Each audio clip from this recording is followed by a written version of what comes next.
R$ 3 a bacia. Este é o Comida que Sustenta, uma produção do Sustentária, Núcleo de Extensão da USP.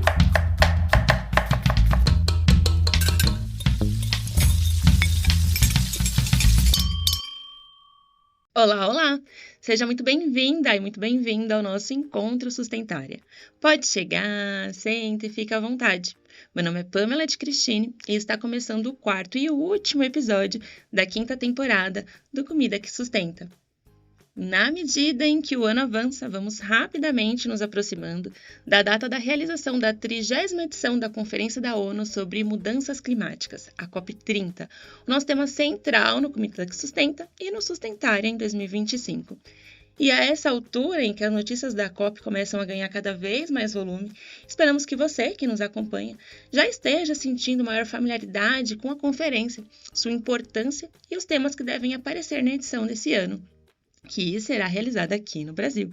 E para contar sobre o que vamos tratar nesse episódio de fechamento da temporada, já vou chamar minha co-apresentadora de hoje, a Patrícia Mello, que sempre me acompanha nos roteiros e por trás das câmeras, mas está fazendo a sua segunda participação nessa temporada aqui comigo. Então, seja muito bem-vinda, que alegria tê-la hoje, Paty. Obrigada, Pan, é uma alegria participar do segundo episódio, mas também o último. Já confesso que tô com saudade dessa temporada já. Foi muito legal, né?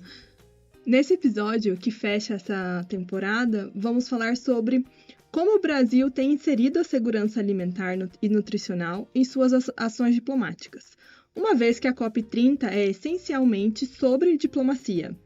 Essa prática de conduzir as negociações representantes dos grupos ou nações.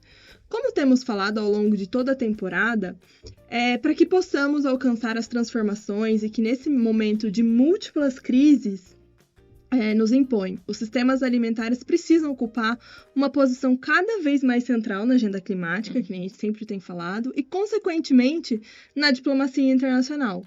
Então, para entender melhor sobre a agenda de segurança alimentar e nutricional em fóruns internacionais e a forma como o tema será trabalhado na COP, vamos conversar com a Laura Della Mônica, que é diplomata, formada em Direito pela Universidade Federal de Minas Gerais, doutoranda em Direito pela UNB e serviu na missão do Brasil junto à ONU em Nova York e na Embaixada do Brasil em Bogotá, na Colômbia. E atualmente ocupa a posição de subchefe da Coordenação Geral de Segurança Alimentar e Nutricional, conhecida como CIGISAN, e do Ministério das Relações Exteriores do Brasil. Seja muito bem-vinda, Laura, e é um grande prazer tê-la conosco aqui hoje.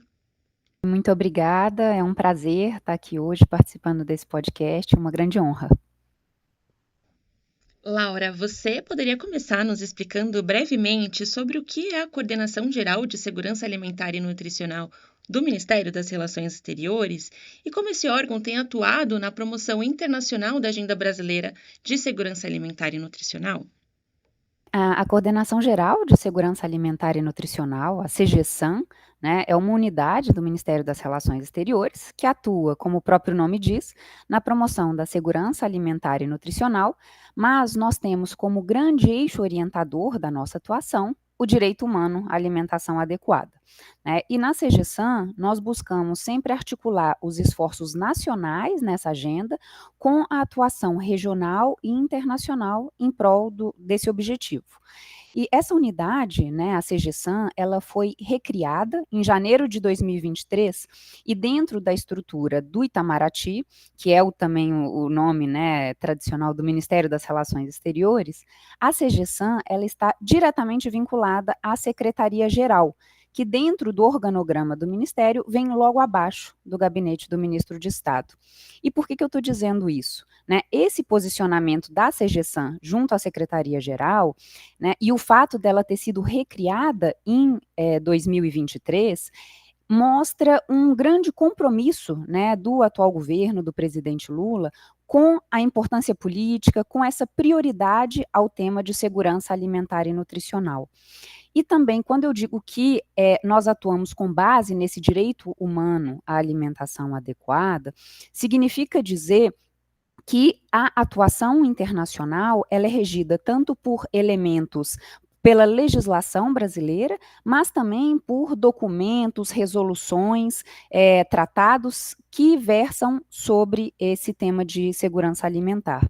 No caso brasileiro, né, da legislação, eu acho que é sempre importante mencionar que o artigo 6 da Constituição Federal de 88 diz que a alimentação é um direito social, né? E nós temos também todo um arcabouço jurídico, legislativo, que orienta esses temas, como, por exemplo, a Lei Orgânica de Segurança Alimentar e Nutricional, né, de 2006, a tão conhecida LOSAN, que criou também o Sistema Nacional de Segurança Alimentar e Nutricional.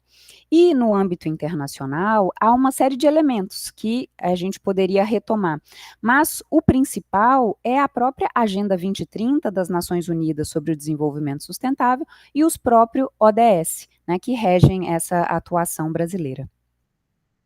E Laura, e quais são hoje as principais iniciativas e frentes de trabalho do Brasil em matéria de segurança alimentar e nutricional no cenário internacional? A pergunta é bastante complexa, né? Então eu vou tentar dar uma pincelada nas principais iniciativas e nas várias frentes de trabalho da CGSAM. Eu dividiria, talvez, em 3 áreas de atuação: uma área multilateral, uma área regional e também a articulação nacional. E em todas essas esferas, né, a CGSAM, como uma área dentro do Ministério das Relações Exteriores, busca sempre uma articulação intersetorial, ou seja, um diálogo com áreas dentro do próprio ministério, mas também outros ministérios dentro da estrutura do governo brasileiro, e também alinhar a participação social em alguma medida, né? Então, vamos lá. Na agenda internacional, a CGSAM, ela representa o Brasil em negociações, em fóruns, em iniciativas que versem sobre o combate à fome, à pobreza, a promoção dos sistemas alimentares, né, os debates sobre agricultura, garantindo sempre que as prioridades do governo brasileiro sejam incorporadas a essas agendas e também mostrando no âmbito internacional quais são as ações que o governo brasileiro tem desenvolvido, quais são as nossas prioridades e também, claro, né, quais são os nossos desafios. Se eu tivesse que enumerar, né, a título exemplificativo, quais são esses foros internacionais, eu diria que um dos foros prioritários é o Comitê de Segurança Alimentar Mundial, né, o CSA, que é um órgão que atua em Roma, que ele é um dos principais órgãos que nós temos de participação social. Há uma série de mecanismos que atuam dentro desse espaço, né, o mecanismo das universidades, o mecanismo da sociedade civil e povos indígenas, o mecanismo do setor privado, e lá também nós temos a representação governamental. Então, o CSA, né, é um foro bastante importante, que inclusive a sua próxima sessão acontecerá em outubro. Então, para todos aqueles e aquelas que tiverem interesse, né, em conhecer um pouco mais dessa agenda, já fica a sugestão de acompanhar as reuniões do CSA. Mas claro que no âmbito internacional existem uma série de outras iniciativas em que o tema de segurança alimentar e nutricional, ele se torna prioritário. Eu diria, por exemplo, a própria Cúpula de Sistemas Alimentares das Nações Unidas, né, que aconteceu em 2021, teve o seu primeiro balanço em 2023 e o segundo balanço da Cúpula de Sistemas Alimentares, que aconteceu agora em 2025, em julho, em Addis Abeba. Nós temos uma série de iniciativas no âmbito do G20, né, no âmbito dos BRICS, ou seja, todas essas articulações internacionais, e eu mencionei principalmente G20 e BRICS, né, porque o Brasil recentemente presidiu ambas as iniciativas, a gente pode até conversar um pouco mais sobre isso, se for o caso. E mais uma iniciativa que eu gostaria de apontar no âmbito internacional é a articulação dentro da Comunidade de Países de Língua Portuguesa, a CPLP, né? Esse ano, Guiné-Bissau assumiu a presidência pro tempore, ou seja, significa dizer que pelos próximos 2 anos, Guiné-Bissau atuará à frente da CPLP e escolheu como tema principal, né, da sua presidência a soberania alimentar e sistemas alimentares sustentáveis. Então, isso mostra como diferentes foros internacionais têm tratado, tem incorporado, né, esses temas às suas agendas. E isso eu mencionei apenas a parte multilateral, né? Se eu trouxesse esse debate nosso para a área regional, ou seja, para o entorno geográfico brasileiro, há uma série de iniciativas que merecem ser mencionadas, né? Como, por exemplo, a articulação dentro da Organização do Tratado de Cooperação Amazônica, a OTCA, onde nós temos um recente debate para elaborar uma estratégia de soberania e segurança alimentar dos países amazônicos, né? Que, claro, vai dialogar muito com a agenda da COP30. Nós temos um plano de segurança alimentar e erradicação da fome da Comunidade dos Estados Latino-Americanos e Caribenhos, né, a CELAC.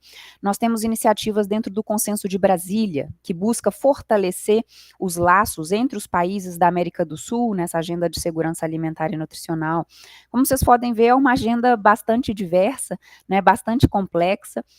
E claro que quem estiver ouvindo, né, esse podcast, se tiver interesse em se aprofundar em alguma dessas frentes, nós estamos à disposição na CGSAM para continuar esse diálogo. E só talvez para encerrar essa pergunta, um elemento que é fundamental sobre a atuação da CGSAM é o elemento nacional, né, porque talvez muitas pessoas, ao buscar informações sobre o Ministério de Relações Exteriores, pensam sempre na atuação internacional. E claro, isso é natural. Mas a CGSAM, ela atua muito integrada à perspectiva dos ministérios, de outras áreas dentro da estrutura institucional do governo brasileiro. Por exemplo, a CGSAM, ela representa, né, o Itamaraty no Conselho Nacional de Segurança Alimentar e Nutricional, o CONSEA, né, que é um órgão fundamental quando nós tratamos da atuação brasileira, tanto dentro, né, das nossas fronteiras quanto para fora, sobre segurança alimentar. Né? O CONSEA é um órgão de aconselhamento do presidente da República, né, que conta com 2/3 de sua representação com entidades da sociedade civil. Né? Apenas 1/3 do CONSEA são os ministérios, e a CGSAM está lá, né, para fazer essa articulação, para inclusive dar voz, né, aos movimentos sociais, às diferentes instâncias que participam do CONSEA. A CGSAM também se articula dentro da CAISAN, né, que é a Câmara Interministerial de Segurança Alimentar e Nutricional. Dentro da CAISAN, nós temos um grupo de trabalho internacional, né, e a CAISAN, ela é composta por 24 ministérios, o que mostra a complexidade do debate sobre segurança alimentar e nutricional dentro da própria estrutura governamental brasileira, né.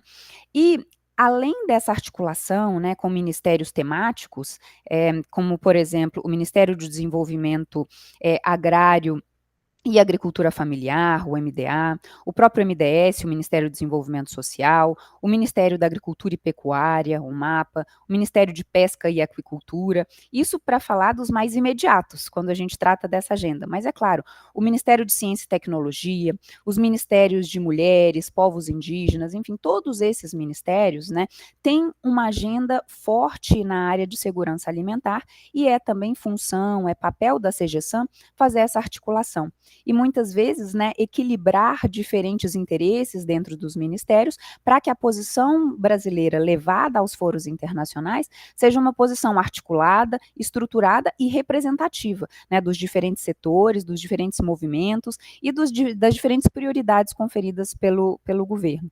Eu mencionei alguns dos ministérios, mas a gente não pode esquecer também, por exemplo, o Ministério da Saúde, né, os guias alimentares da população brasileira são uma grande referência internacional, né.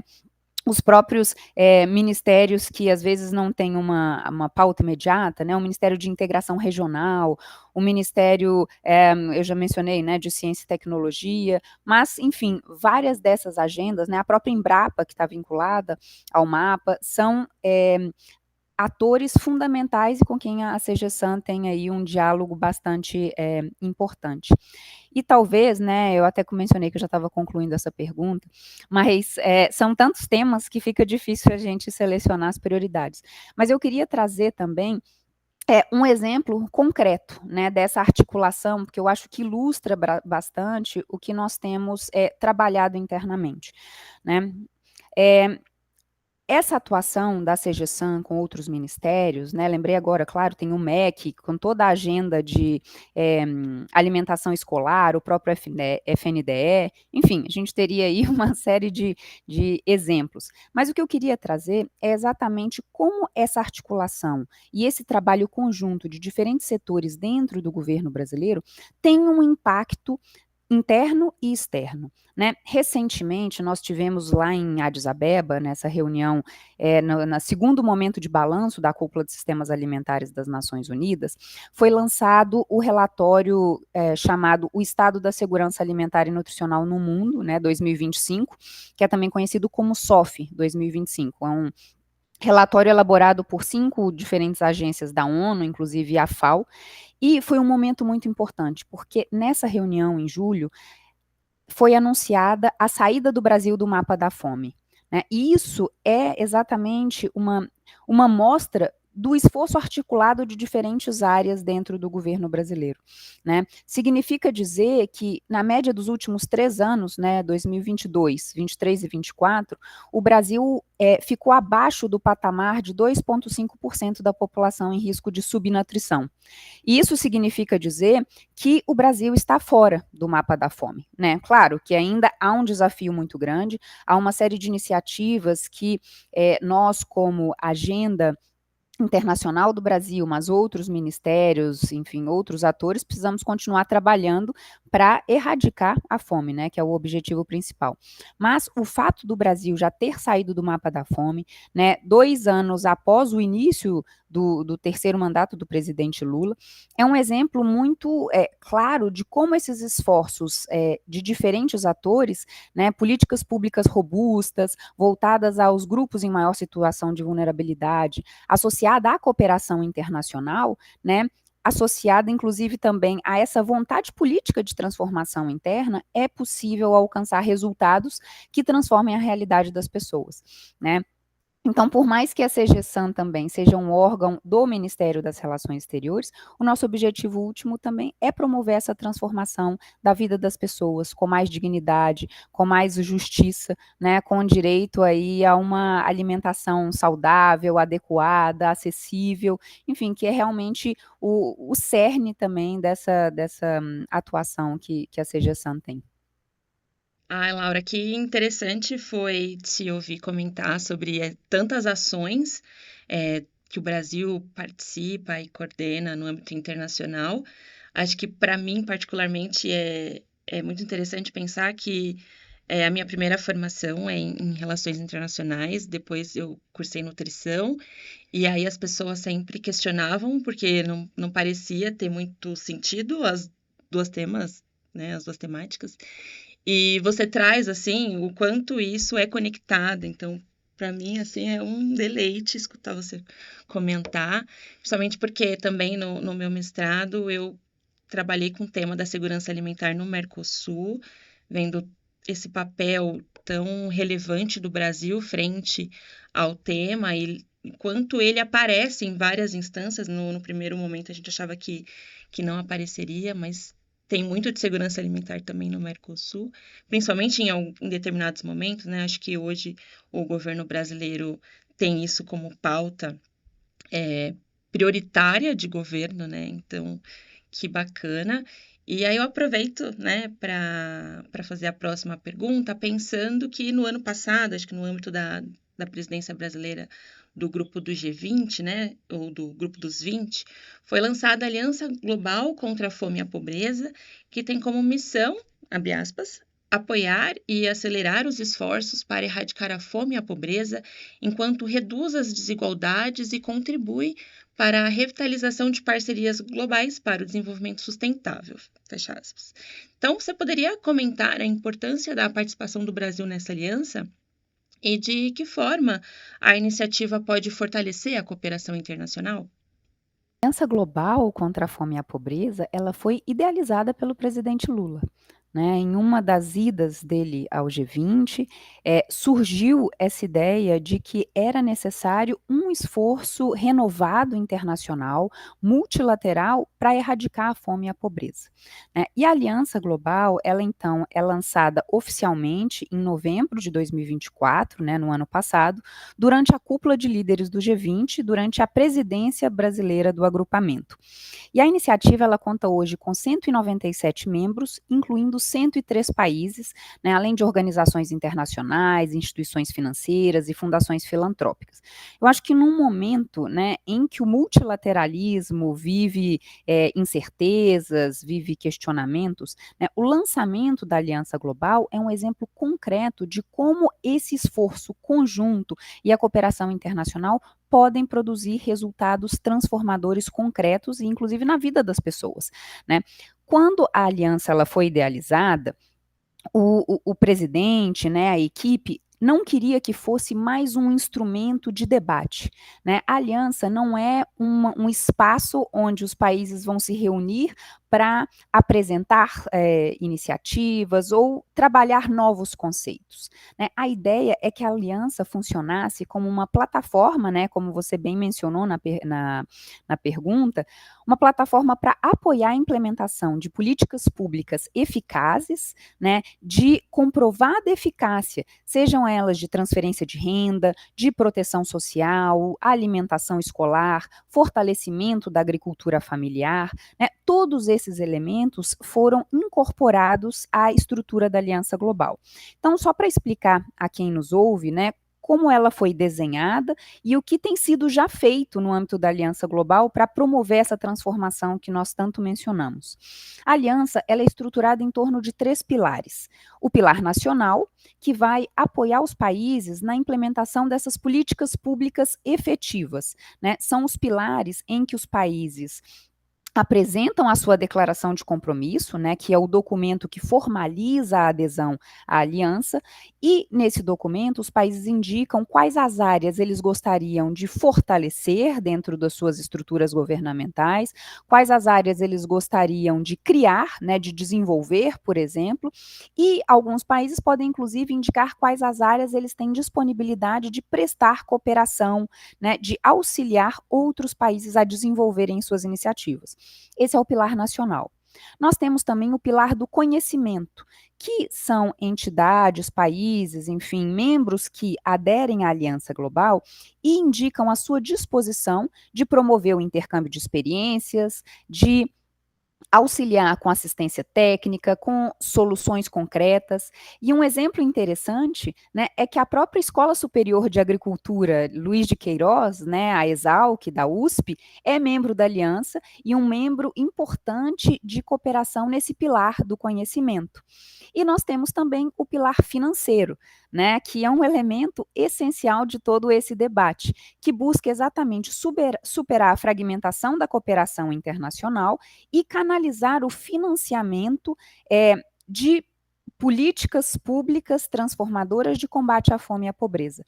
Não adianta, no âmbito internacional, nós falarmos em transformação, em mudanças, em erradicação da fome e à pobreza, sem falarmos na importância que os meios de financiamento têm para isso, né? E num cenário em que há uma clara redução da assistência internacional ao desenvolvimento, em que muitos países têm retraído a sua cooperação internacional, é fundamental que a aliança consiga pensar em formas inovadoras de financiamento e como trazer esses recursos para o combate à fome e à pobreza. Então, esses são os 3 pilares. E a espinha dorsal da Aliança Global, né, o principal elemento que estrutura todo esse debate é o que nós chamamos de cesta de políticas, né, o policy basket da aliança, que é um conjunto de políticas públicas que já existem, né, que são eficazes, que são escaláveis e que são alinhadas às prioridades do governo. Nessa cesta de políticas é exatamente assim, um compilado de políticas nacionais amplas de diversos países que são comprovadamente eficazes. Por exemplo, o Bolsa Família está lá, né, mostrando que como programas de transferência de renda combatem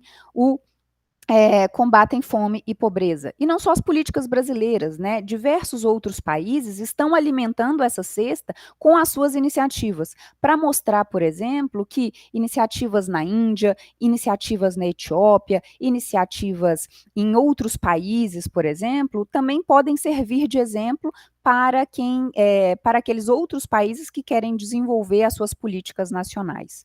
E só para também explicar que a aliança, ela não é uma estrutura solta, né? Foi desenhado uma estrutura de governança da Aliança Global fundada em três órgãos, entre aspas, principais. Nós teríamos o mecanismo de apoio da Aliança Global, que é o secretariado, né? Esse secretariado, ele ainda está em processo de criação, ele vai ser sediado pela FAO, em Roma, né? Mas também essa estrutura, ela terá escritórios regionais de apoio. Haverá um pequeno escritório no Brasil, né, provavelmente vinculado ao IPEA, e também pontos focais em outros países. Haverá um ponto focal da Aliança Global em Washington, junto ao Banco Mundial, né? Mais uma vez, esse elemento de vincular o combate à fome e à pobreza aos debates sobre financiamento, aos bancos multilaterais de desenvolvimento é fundamental. Então, um ponto focal em Washington, um ponto focal em Addis Abeba, para fazer essa vinculação com os países da União Africana, um ponto focal em Bangkok, para o Sudeste Asiático, e provavelmente um ponto focal também em algum país do Oriente Médio. Esse seria o mecanismo de apoio da aliança, né, o secretariado. Enquanto esse secretariado não está funcionando, né, espera-se que já comece a atuar agora no segundo semestre de 2025, o Brasil tem exercido a função de mecanismo de apoio de transição da Aliança Global, né. O segundo órgão dessa estrutura de governança é o chamado Conselho de Campeões da Aliança, o Board of Champions, que ele foi instituído em fevereiro de 2025, né, ele já está funcionando, é um órgão atualmente composto por 29 representantes de governo, organizações internacionais e bancos multilaterais de desenvolvimento, e ele é copresidido pelo Brasil e pela Espanha. E esse Conselho de Campeões, né, exatamente essas autoridades, elas vão atuar para divulgar a aliança global, para auxiliar, enfim, nesse esforço de conectar diferentes parceiros, e é um órgão realmente fundamental dentro dessa estrutura.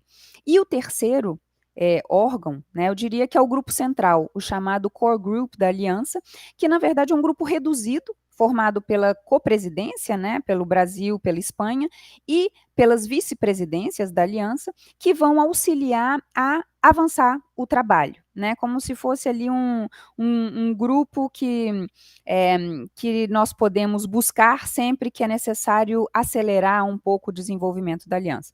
Então, com essa estrutura de governança, a Aliança foi desenhada, né, e já está atuando, né? Muitos e muitas que nos ouvem podem dizer, mas então a aliança ela só está no papel. Não, né? A aliança ela já está funcionando. E uma das iniciativas que o Conselho de Campeões aprovou, logo no início do ano, quando foi instituído, é a chamada implementação acelerada da Aliança Global, o chamado Fast Track, na verdade, que foi uma iniciativa voltada para mostrar como a Aliança Global e a sua metodologia vai funcionar na prática. Então, nós temos 13 países iniciais, né, países piloto que foram selecionados para mostrar como esse esforço de matchmaking da aliança, né, essa ferramenta voltada para identificar países, instituições cooperantes com países dispostos e interessados em receber essa cooperação, possam desenvolver. Então, essa implementação acelerada, por exemplo, foram selecionados 13 países, entre eles Bangladesh, Benin, Camboja, República Dominicana, Haiti, Indonésia, Quênia, Moçambique, Palestina, Ruanda, Tanzânia, Zâmbia e Etiópia. Claro que cada um desses países está em momentos diferentes dessa implementação acelerada, mas a ideia é que no final do ano, né, na primeira reunião de líderes da Aliança Global, prevista para acontecer no dia 3 de novembro, em Doha, no Catar, né, no contexto da Cúpula de Desenvolvimento Social das Nações Unidas, que durante essa reunião de líderes sejam apresentados resultados concretos da Aliança Global. E claro, para quem tiver interesse, quem tiver curiosidade em se aprofundar um pouco mais nesse mecanismo, né, a Aliança tem um site, a Aliança tem um Instagram, onde são divulgadas as iniciativas, né, as notícias vinculadas ao trabalho da aliança, e lá, inclusive, no site, é possível que as pessoas interessadas vejam quais são as declarações de compromisso de cada um dos países e cada uma das instituições que são membros atualmente da Aliança Global contra a Fome e a Pobreza. Laura, obrigada pela sua resposta. Eu acho que é muito bom te ouvir falando tudo isso, porque eu acho que traz uma amplitude. Acho que para todo mundo que está ouvindo, muitas vezes a gente, e às vezes até a gente mesmo, não tem esse conhecimento das diversas frentes que o Brasil atua em relação à segurança alimentar e nutricional no âmbito internacional, né, nas diversas alianças, diversos comitês, enfim. Então, eu acho que isso traz uma grandeza ainda maior para o nosso país e no que a gente tem feito. E aí, aproveitando, eu já trago uma outra pergunta, que é nesse ano, logo em seguida ao período em que o Brasil ocupou a presidência do G20, nosso país está novamente em evidência para sediar a COP30. Então, o que a gente queria perguntar é quais os desafios e oportunidades a realização da conferência sobre as mudanças climáticas traz para o Brasil no campo da segurança alimentar e nutricional. Olha, a COP30, ela traz muitos desafios e diversas oportunidades, né? Primeira coisa é que a COP30, né, que é a Conferência das Partes da Convenção Quadro das Nações Unidas sobre Mudança do Clima, vai acontecer em Belém, que é muito simbólico, né? Porque vai trazer o debate sobre mudança climática para o coração da Amazônia.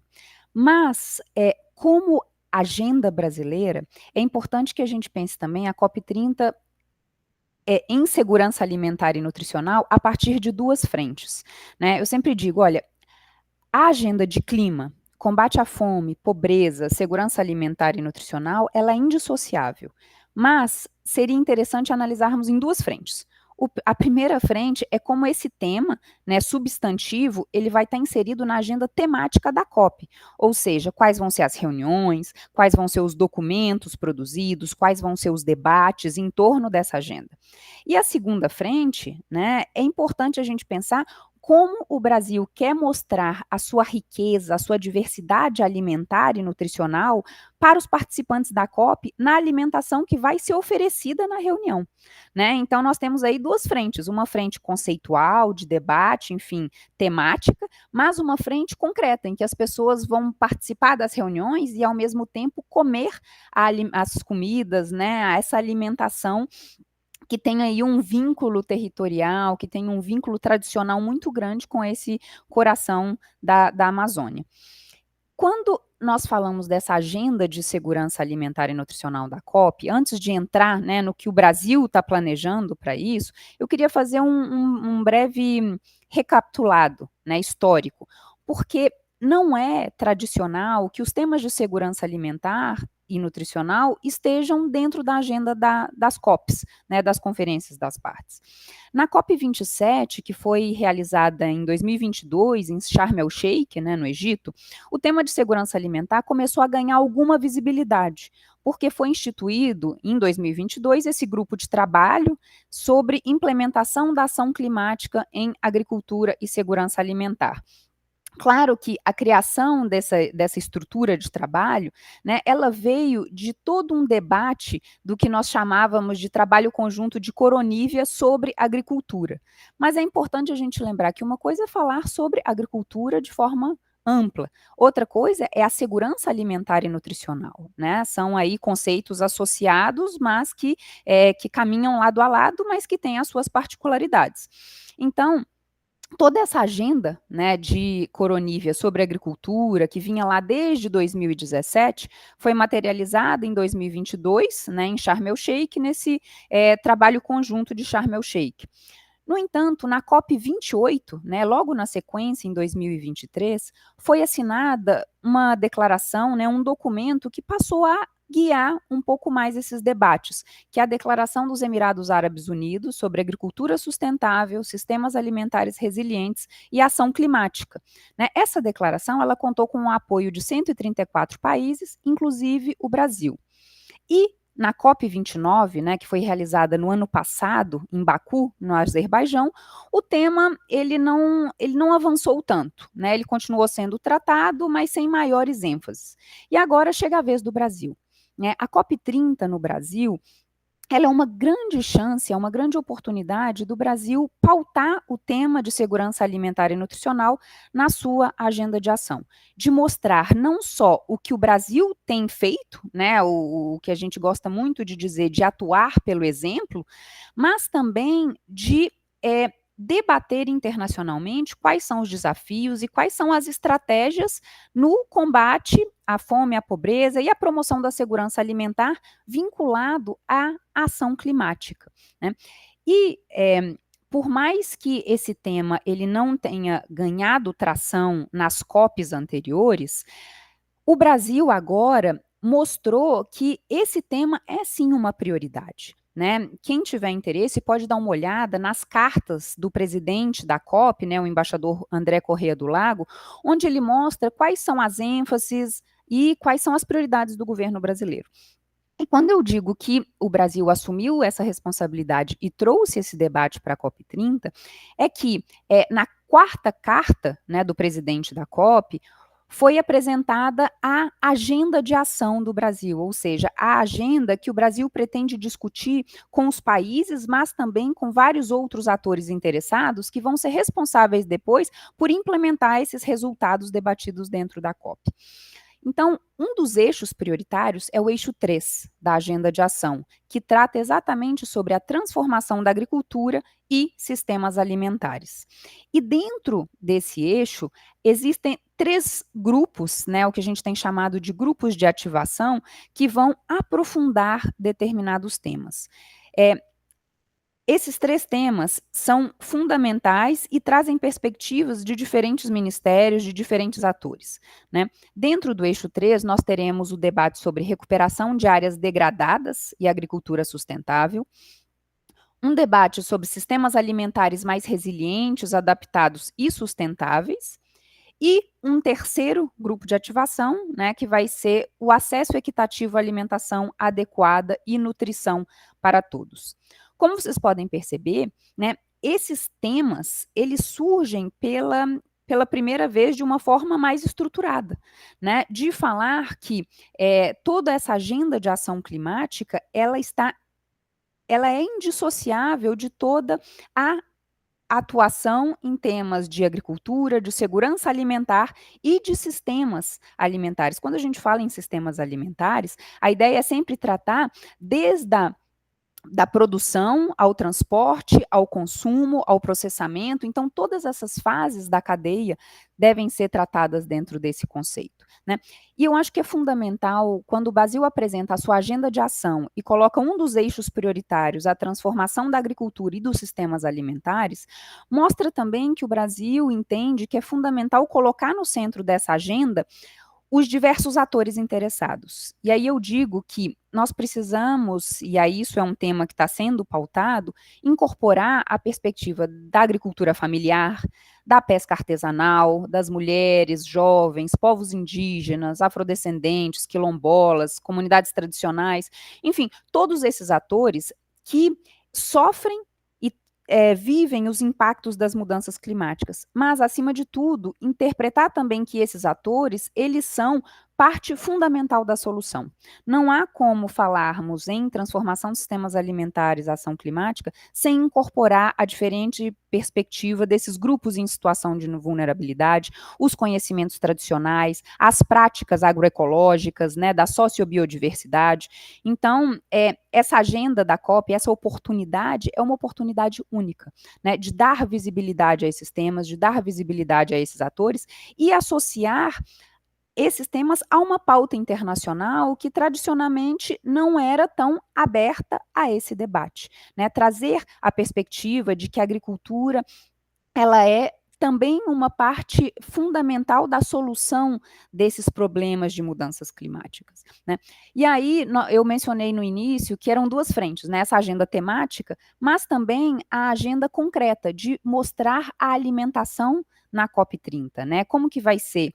E a comida que vai ser oferecida, já há um compromisso do governo brasileiro, né, de que 30% da alimentação virá da agricultura familiar, e isso é fundamental, porque mostra como o aproveitamento das cadeias curtas de produção, a comercialização, o estímulo ao comércio local, o uso dos frutos, dos produtos, né, da cultura e da diversidade alimentar amazônica, ela vai ser também um cartão de visita do Brasil, para mostrar, né, eu como boa mineira, claro, puxo um pouco a sardinha para o lado de Minas Gerais, da diversidade alimentar que nós temos, mas a riqueza da região amazônica é fundamental e ela tem que ser mostrada também na COP30, né? A alimentação, ela tem que ser vista como um motor de mudança, né? Dessa priorização desses alimentos e realmente mostrando que o Brasil, ele tem soluções inovadoras, ele tem criatividade, ele tem propostas, né? Que talvez outros países se interessem também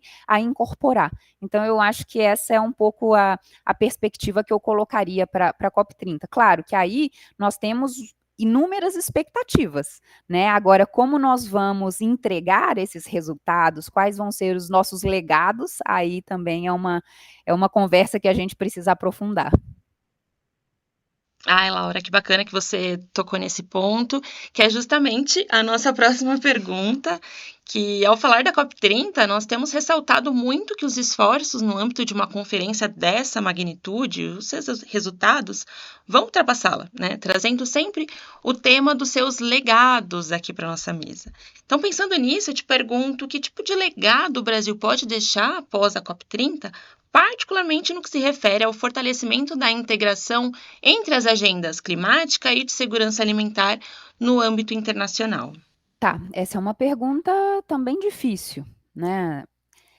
Se eu fosse dizer, assim, o legado brasileiro da COP30, talvez eu traria 3 vertentes, né? A primeira delas é exatamente o legado de posicionar o tema no centro do debate público, né, no debate internacional e mantê-lo nessa agenda, né? Porque, como eu disse, o histórico de atuação das COPs, o tema de agricultura e segurança alimentar e nutricional, ele foi tratado de uma forma gradual e não com tanta visibilidade. Então, eu acho que um dos principais legados vai ser exatamente colocar esse tema na agenda e mantê-lo na agenda. E aí eu trago um elemento que eu até poderia ter mencionado quando eu falei da Aliança Global, mas que está muito associado a que, como governo brasileiro, nós queremos entregar resultados, né? Há um grande debate de como associar o combate à fome e à pobreza à ação climática. E uma das iniciativas que o governo brasileiro apresentará, né, é exatamente uma declaração que está sendo costurada no âmbito da Aliança Global contra a Fome e a Pobreza, né, uma declaração que vai ser, que está sendo desenhada dentro do Conselho de Campeões da Aliança, mas que versará exatamente sobre ação climática, né, a ideia é que seja uma declaração de Belém sobre fome, pobreza e ação climática centrada nas pessoas, né, que é usar a base daquela declaração do Emirados Árabes Unidos, que eu mencionei, né, da COP28, como base, mas ir além, né, mostrar como o financiamento climático ele deve ser fundamental para o combate à fome e à pobreza, né. Essa declaração que nós estamos negociando e pretendemos apresentar na COP30 como uma declaração de líderes, né, para pautar esse tema,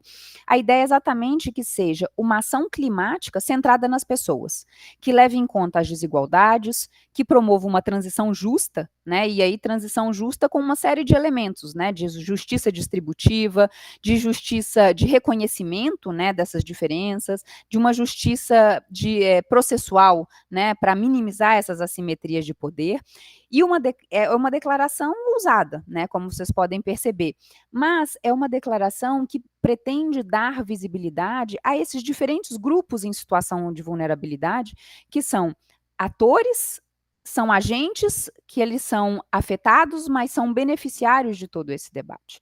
Então, esse primeiro legado eu diria isso, né? Posicionar o tema no centro e mantê-lo no centro. E a gente espera que essa declaração, né, sobre fome, pobreza e ação climática centrada nas pessoas seja uma contribuição brasileira, né, a esse debate, trazendo temas que não costumam estar tão presentes na agenda climática, como, por exemplo, a proteção social adaptativa, né? A proteção social como eixo central de transição, de adaptação climática, né? Ampliando, por exemplo, o acesso universal a sistemas de proteção social, que são temas que são necessários que o Brasil, né, paute nesse âmbito. Mas eu acho que talvez outros 2 legados que eu traria, né, como potenciais legados do Brasil em relação à COP30, é essa importância da participação social e da mobilização social. Né? O embaixador André Corrêa do Lago, em uma de suas cartas, ele convoca um mutirão global. Né? E o fato de você chamar diversos atores a contribuírem, a incidirem nessa agenda, torna essa agenda muito mais forte, né? Muito mais robusta, muito mais democrática em termos de construção. Então, o fato de o Brasil trazer os diferentes movimentos sociais, de trazer os diferentes atores interessados, né? A academia, o setor privado, as organizações internacionais, os bancos, é uma contribuição do governo brasileiro que eu acho que merece ser reconhecida e merece ser estimulada, né? E eu acho que a terceira contribuição, né, o terceiro legado, seria o esforço que o Brasil tem feito para que essa COP seja uma COP da implementação, né? Uma COP de resultados concretos, que da mesma forma que a criação da Aliança Global foi estruturada em torno de um espaço de ação concreta, né, a ideia da COP é que a gente, claro, tem alguns debates, mas que esses debates sejam voltados para resultados concretos de transformação da realidade das pessoas, né, dos países, porque a mudança climática, né, as crises, os choques climáticos são uma realidade. Né? Agora, como esses debates substantivos serão convertidos em ação, né, os resultados que o Brasil pretende entregar, eu acho que também é uma contribuição interessante. Claro, é um grande desafio, né, como eu disse, há muitas expectativas, há uma série de atores querendo participar, querendo ouvir, né, pautar e ser pautado, mas que vai ser fundamental, como governo brasileiro, a gente também alinhar um pouco as expectativas. Né? Por mais que nós queiramos ter grandes entregas, pautar o debate de segurança alimentar e nutricional como algo consolidado, né, dentro das COPs, a gente sabe que não é um debate fácil. Né, há resistência de diversos países, de outros atores, então caberá ao Brasil também construir essas pontes, né? Construir esse diálogo com o apoio, com o engajamento social, exatamente para que a gente não perca essa oportunidade, né, de usar realmente o espaço da COP para colocar os temas que são prioritários para o Brasil, mostrar o que o Brasil tem feito, né, atuar pelo exemplo, mas também aprender com a experiência de outros países, com a experiência de outros povos, de outras comunidades, que podem ser muito interessantes, inclusive, para que o Brasil repense, né, os seus principais desafios e repense algumas de suas políticas públicas, inclusive. Laura, acho que é sobre os legados, né? Acho que o Brasil vai deixar muitos legados, acho que a gente tem muita coisa para ser feita, acho que tem muitas discussões acontecendo em relação à COP30, além das outras diversas discussões que você tanto trouxe aqui pra gente. Mas aí, por falar em legado, a gente também procura deixar um legado para quem está nos ouvindo, para o nosso podcast, principalmente fortalecendo a curiosidade e o enriquecimento das fontes que podem fundamentar mais os debates e as reflexões sobre o tema. E é com esse propósito que eu chamo o nosso próximo quadro. Sustentária Indica.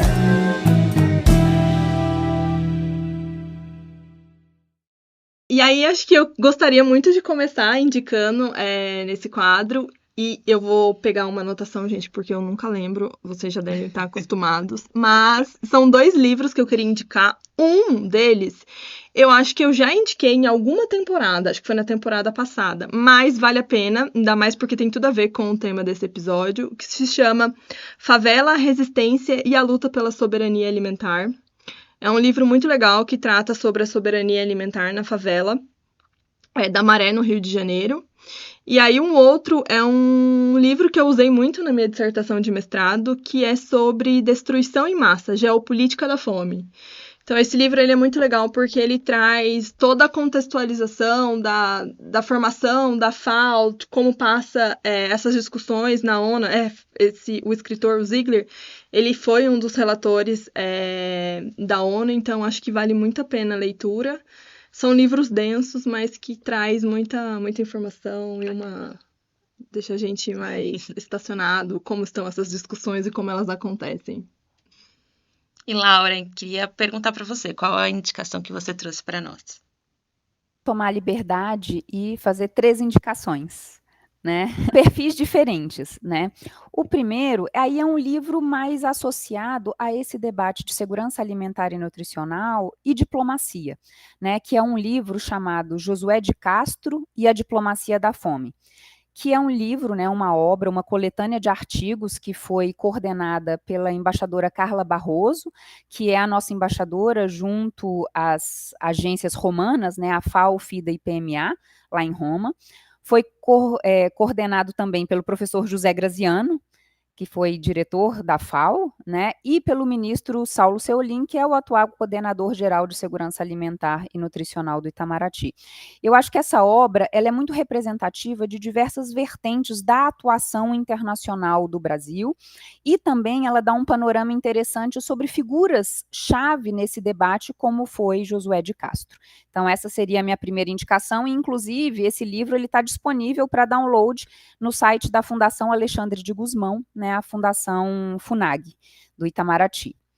Outro livro que eu gostaria de recomendar, aí ele já tem uma perspectiva um pouco diferente, né, que é o livro Sob os Tempos do Equinócio, 8.000 anos de história na Amazônia Central, do Eduardo Góes Neves, né. Esse livro foi, na verdade, uma feliz descoberta, né? Em uma dessas reuniões internacionais, o Fabrício, que é do Instituto Regenera, a gente estava conversando e ele me disse, olha, Laura, tem esse livro aqui super interessante, a gente estava conversando, inclusive, sobre perspectivas alimentares na Amazônia, né?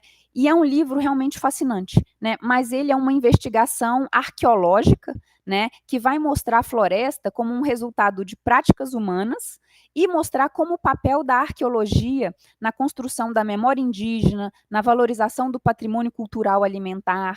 Então, eu acho que é um livro que traz aí uma nova perspectiva a esse debate, e eu acho que dialoga bastante com os temas de COP30, né?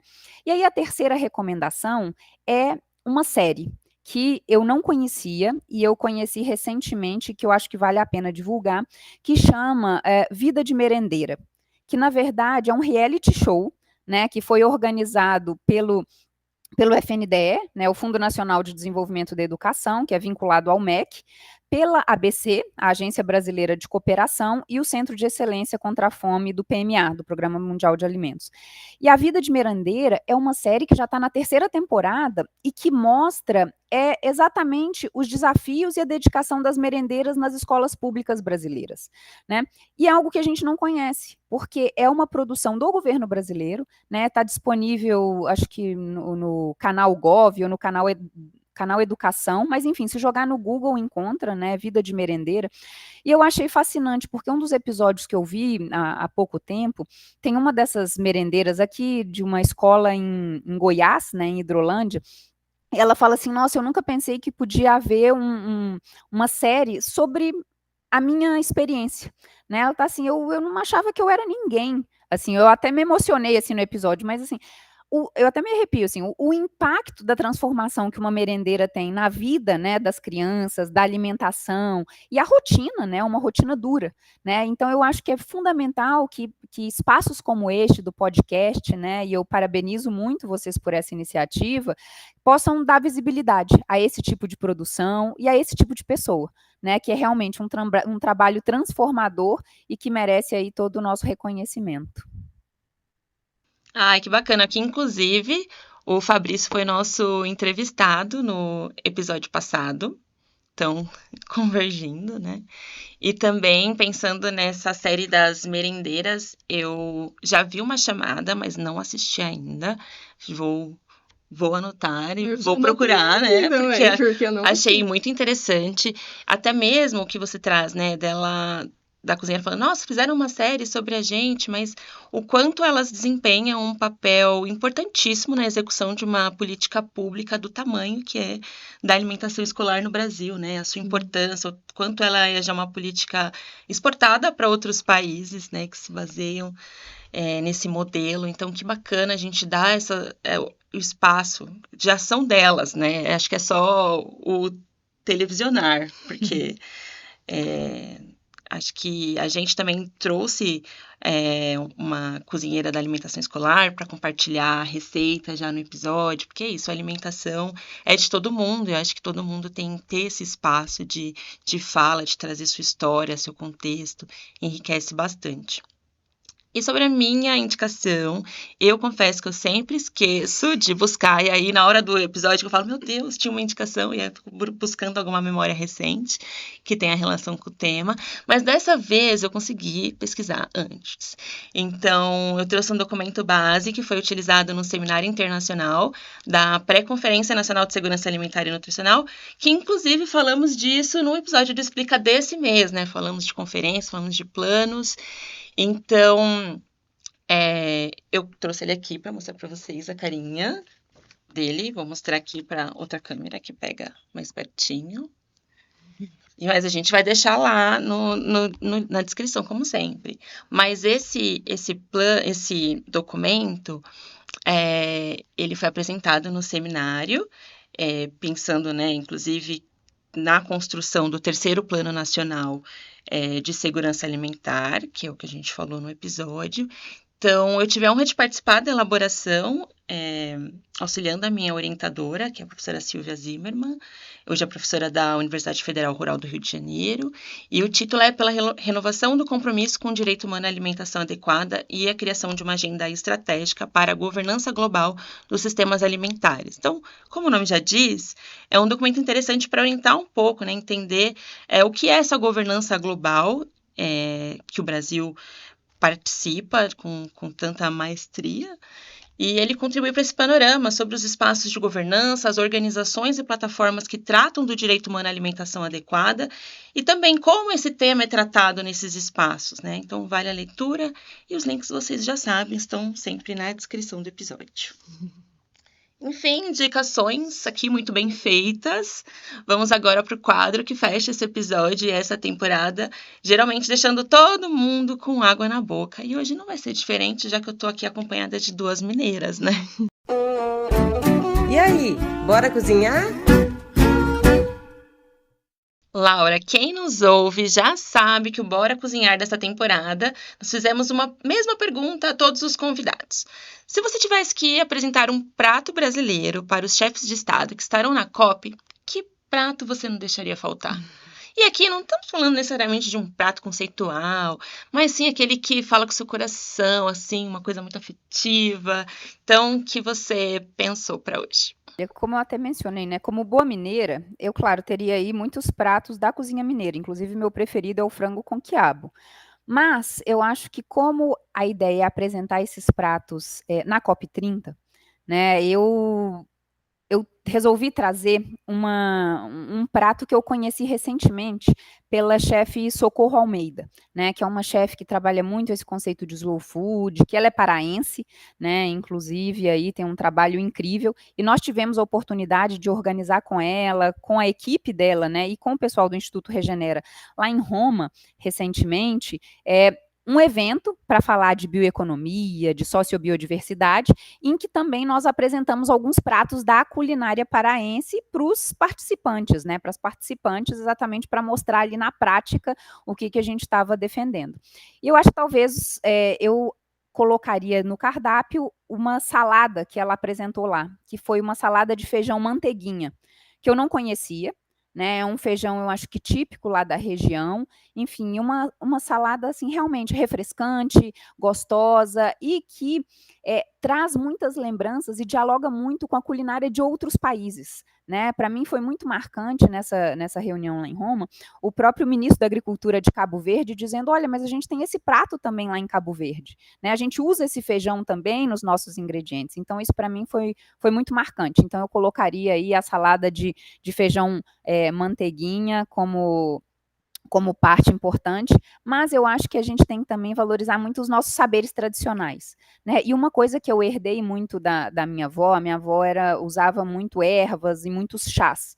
Então, eu acho que é um momento também da gente aproveitar a COP30 para mostrar os sucos e os chás que a gente tem na região amazônica. E aí eu deixaria como sugestão o suco de guaraná, né, que é um pouco diferente, né, eu aprendi com a chefe Socorro também, porque eu acho que os países, né, os participantes vão precisar de uma energia extra, né, então o suco de guaraná é uma coisa, assim, diferente e, assim, deliciosa, que vale a pena, e talvez aí um chazinho de carqueja, um chá de cavalinha, de algumas ervas, assim, para dar aquela ajudada na digestão também do pessoal, que talvez os processos negociadores precisem aí de um chá um pouco mais digestivo, para que o povo se acostume aí com os resultados e equilibre um pouco as suas expectativas. Então, eu acho que talvez eu deixaria aí essas sugestões para quem nos ouve. Bom, para hoje, acho que eu vou aproveitar a dica que a Laura falou que ela gosta muito, porque eu também gosto muito, como uma boa mineira também, sobre o frango com quiabo, mas eu adoro fazer só o quiabo como se ele fosse um petisco, para você comer, tipo, ótimo.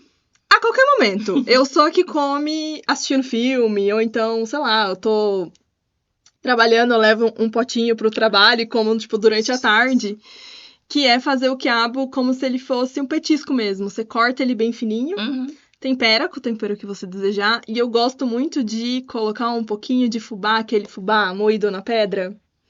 E aí depois você coloca ele no forno ou na air fry, tanto faz, e aí você vai deixando ele dourar, e ele fica crocante, então parece que você tá comendo um petisquinho. Nossa, assim, ó. que sucesso. Aí fica bom com qualquer coisa, gente. Se vocês quiserem comer à noite com uma cervejinha, um vinho, ou então, enfim, à tarde, que nem eu faço, mas acho que é uma boa pedida. Nossa, muito sucesso, porque quiabo é uma das coisas que eu mais gosto de vegetal. Eu não sei aquele horror que as pessoas têm com o quiabo. Ai, a baba de gente, tudo eu ótimo. não consigo entender Como qual é o assim? problema do quiabo, é tão maravilhoso. Somos time quiabo, mas enfim. Acho que nessa temporada eu já falei da moqueca de banana da terra, da repaginada no brigadeiro com ingredientes da biodiversidade local e um bom café brasileiro, aquele que costumava ser exportado, mas que é tão nosso e devia, né, ficar aqui para nós. Então, essas são minhas coisas favoritas que eu fui trazendo em cada episódio. E aí, para encerrar, eu vou dizer algo que eu acho que já foi citado, mas que é o açaí com farinha d'água, porque quando eu for para Belém, e eu espero ir, vai ser a primeira coisa que eu quero provar, porque eu acho que é muito emblemático do Pará e sabe, tão presente na culinária local. Acho que tentaram aí boicotar alguma coisa, mas não. Respeito ao açaí, que é o melhor açaí do mundo, é nosso, né? Afinal de contas, E é acho nosso. que só uma coisa, é muito diferente da forma com que a gente come açaí, porque a gente come açaí doce. Você fala, então, acho que vai ser muito surpresa, assim, comer de outra forma, de outra textura e tão fresco. Porque a gente sabe que o nosso açaí aqui, o suposto açaí, o sorvete de açaí, tem outros ingredientes e tal. Então, acho que vai ser surpreendente. Então, quis encerrar com uma coisa que eu não provei ainda, mas que é uma das coisas que eu mais quero provar. Imagino que também os chefes de estado vão gostar, né, dessa toda a culinária paraense, que parece muito maravilhosa. Enfim, um banquete que foi posto na mesa do Sustentária para encerrar a temporada com aquilo que nós mais amamos, que é a comida de verdade. Então, Laura, quero agradecer a sua participação. Muito obrigada por esse bate-papo incrível. Eu que agradeço, gente. Foi realmente uma oportunidade única, né? Eu acho que é fundamental a gente também dar visibilidade ao trabalho que o Ministério de Relações Exteriores faz, né? Às vezes as pessoas não conhecem tanto a nossa atuação e a gente está sempre aberto, né? O Itamaraty, a CGSAN, estamos aí sempre à disposição para ouvir comentários, sugestões, pessoas interessadas nessa agenda. Então, estamos de portas abertas. E eu só tenho a agradecer também a vocês aí pela paciência, pelo convite, né, e por também dar visibilidade a esse tema que é tão fundamental aí da realidade brasileira. E com isso, encerramos o último episódio dessa temporada. Tendo aprendido muito sobre multilateralismo, sobre a centralidade da segurança alimentar e nutricional na diplomacia e dos sistemas alimentares na agenda climática, sobre a necessidade de pensar e agir de acordo com as necessidades e a realidade local ao fazer um evento da magnitude da COP numa cidade como Belém. e esperançosas de que esses aprendizados tenham alcançado você que nos ouve e se expandido para as pessoas com quem você possa ter compartilhado nosso podcast, né? Dentro de 3 semanas, a COP terá início, então fique de olhos e ouvidos bem atentos às informações que vão circular a respeito da conferência e principalmente as negociações que vão resultar dela, de modo que possamos, como sociedade civil, cobrar ações alinhadas aos acordos que esperamos que sejam muito frutíferos. Se precisar, volte aos episódios dessa temporada para lembrar aspectos ou esclarecer conceitos. E, se você quiser, compartilhe sua percepção com a gente por meio dos nossos canais, e-mails e redes sociais, nas quais o Sustentária continuará abordando esse tema. Deixo aqui o meu abraço e um até breve, super saudoso de até lá! E eu agradeço muito a Laura, nossa convidada de hoje, mas também ao Arilson, a Flávia e o Fabrício, que também foram convidados e estiveram conosco nessa temporada. E, claro, deixo um grande agradecimento a cada membro dessa equipe que produziu conjuntamente mais uma temporada de sucesso. E manifesto especial gratidão a você que nos escuta, que indica e compartilha a Comida que Sustenta às suas pessoas queridas. É pensando em cada uma e cada um de vocês que direcionamos nossa energia. Agora, passaremos por um período de pausa, no qual descansamos, mas também realizamos o planejamento e a pré-produção. Mas vou deixar só um spoiler. Você ainda vai ouvir falar do Comida que Sustenta esse ano, viu?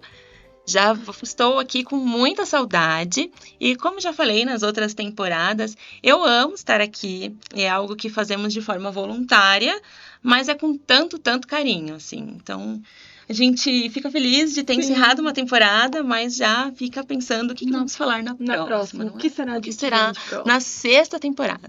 Enfim, fico por aqui. Te espero na 6ª temporada, hein? E até lá! O Comida que Sustenta é uma produção do Sustentária.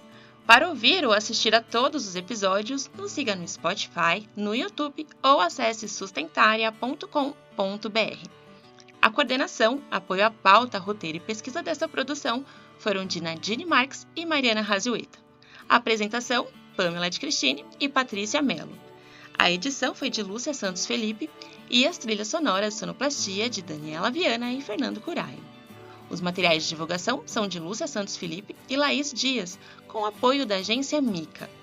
O Sustentária é um núcleo de pesquisa e extensão da USP, idealizado e coordenado por Aline Martins de Carvalho, professora do Departamento de Nutrição da Faculdade de Saúde Pública da USP.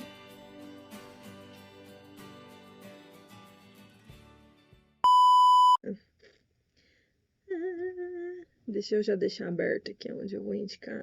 Do jeito que tá a Gabi, ela vai produzir vários erros. Vai. De gravação pra Lúcia. Ela tá com uma cara de quem tá gravando faz tempo.